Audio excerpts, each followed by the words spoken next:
Okay, let's talk quarterbacks here, Steven. And I think that we didn't have a single quarterback from the G5 in our top 25 nationally last week. If you had to go All-American, G5 All-Americans, and you can do 4 if you want here, I want to know who your 4 G5 All-Americans are, and we're not counting Malik Murphy at Oregon State or CJ Carr at Notre Dame. We'll talk about those teams in just a second. So I think my top 4 would probably be something like this. And this is, I should say, I think this is a very challenging exercise because a lot of these G5 teams have changed quarterbacks this year, and a lot of them transferred in some of their supporting cast. So it's challenging. At number 4, I'm going to go take a little bit of a gamble here. I'm going to go Owen McCown at UTSA. I think with the receivers they got coming back, we saw this at the end of last year, putting up huge numbers for UTSA. I think he's going to be even better this year. At 3, I got Byron Brown from South Florida. I think a lot of people are forgetting about how good Byron Brown was in Alex Golish's first year, averaged over 350 total yards a game. Banged up last year. He's back this year. I think he's going to be even better in 2025. I got Blake Horvath of Navy at 2. Nearly, is it over 30 total touchdowns, over 1,000 yards rushing, kind of that step forward this year. And at 1, I've got the solid Maddox Madsen at Boise State. With Ashton Jeanty off to the NFL, I think he will have to take on a little bit more of that offensive focal point for Boise State.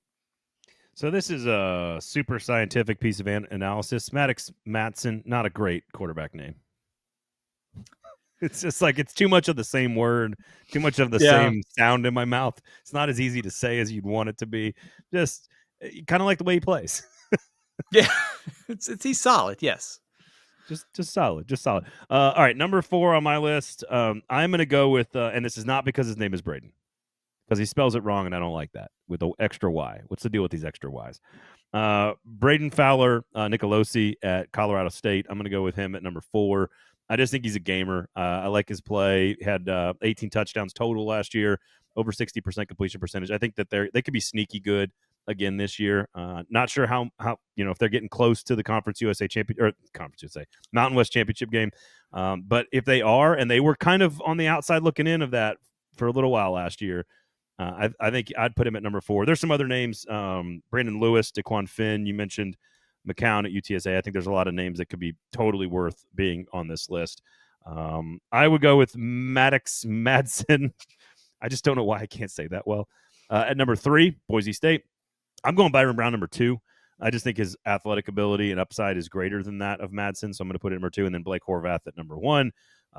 Your starting quarterback at Navy. I think there's a no-brainer there. So would Horvath be top 30 nationally? Is he like 26 on your list? Like, where would he be in your top over in your national rankings? Yeah, I think a lot of those guys would fall somewhere like 20 to 30 or so.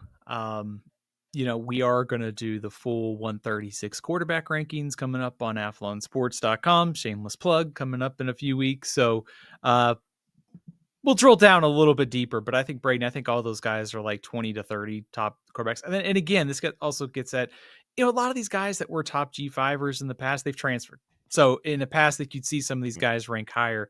That's not the case. Curtis O'Rourke journey. Yes, like guys like that. Transferring to play at a power conference has kind of changed the balance of power here. I did want to mention one name that just missed my list, and that is Maverick McIver of Western Kentucky. I've got him first team Conference USA. He started his career at Texas Tech. He went to Abilene Christian. They are bringing in the OC from Abilene Christian, and they're bringing in McIver. They are going to throw the ball around a ton and put up huge numbers. So it's like 2 of my favorite fictional characters from my childhood in one name. I love that, Maverick and McIver. So here's the thing, and this is maybe an interesting study that we can do moving forward. It used to, when I started, when you and I got started in like 07, 08 around this, the number of like rock star G5 quarterbacks that were putting up historic numbers, it was every year there was like 2 or 3 or 4 awesome guys. And I realized that transferring in the portal have changed a lot of that and a lot of those dynamics. But I also think it's that you don't have the breakout superstars anymore, because if you're that good, you're getting an offer of millions of dollars to leave Tulane to go to Duke. Like, that's where we are. But it also means that the stars are going to come out of nowhere. So while we have I have my 4 to 6 or 7 guys that I think are the best, you have your list, that there's a good chance that a random starter at a random school that we've never heard of is the guy who takes off and becomes a superstar, because they're just so many new faces just getting opportunities to play because people have transferred. So I still think there can be some star power at this position in the G5, but it's just going to be different. We're going to find it in a different way, I think, moving forward. Yeah, I think a lot of opportunities for bounce backs for power conference quarterbacks, and one name Yeah. in Oh yeah. particular was Anthony Colandrea at UNLV for Virginia. I think you get the bounce backs like that. But also, I think to your point, and this is something that I wrestle with, and it also plays into our predictions, which is there will be some guys who break out this year. There are Yeah. opportunities everywhere for Yeah. quarterbacks, and also it's kind of like shaping like who you think is going to be good this year. Like which one of these quarterbacks are going to break out, because some of these leagues are so wide open. So I'm not going to really include Notre Dame in this conversation because I think they're a top 10 team in the preseason. CJ Carr is probably a better quarterback than all these guys we just talked about in terms of talent. They operate in a different world. They operate where Alabama and Ohio State and Texas and Georgia are. So I'm gonna kind of remove Notre Dame from this conversation. But the other independents do function a lot like G5s.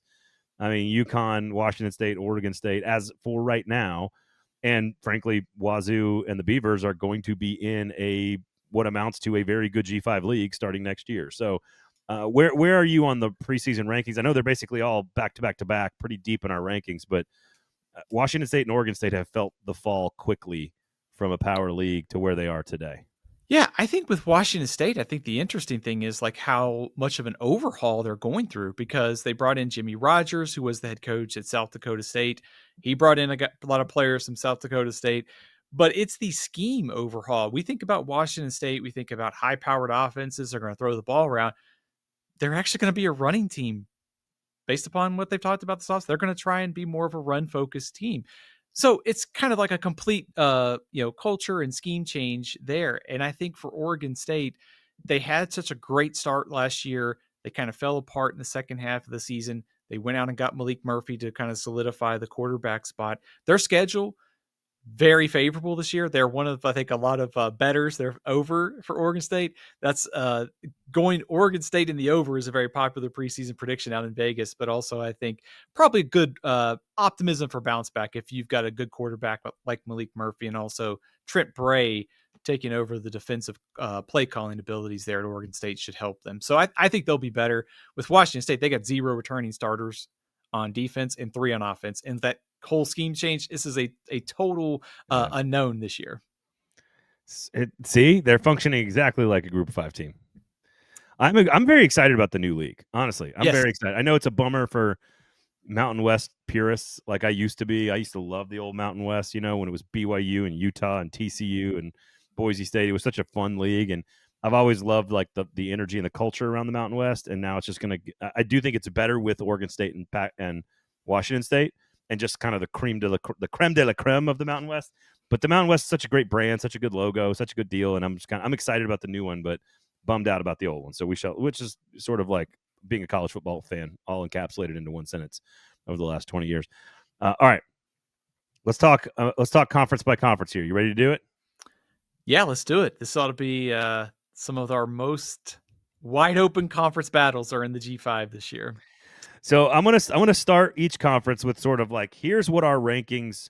Here is the story our rankings are telling about this league going into the season, knowing full well that these leagues are even more unpredictable from a roster standpoint and from a standing standpoint than the big leagues are, because we just don't have the same level of information about these players, coaches, schemes, etc.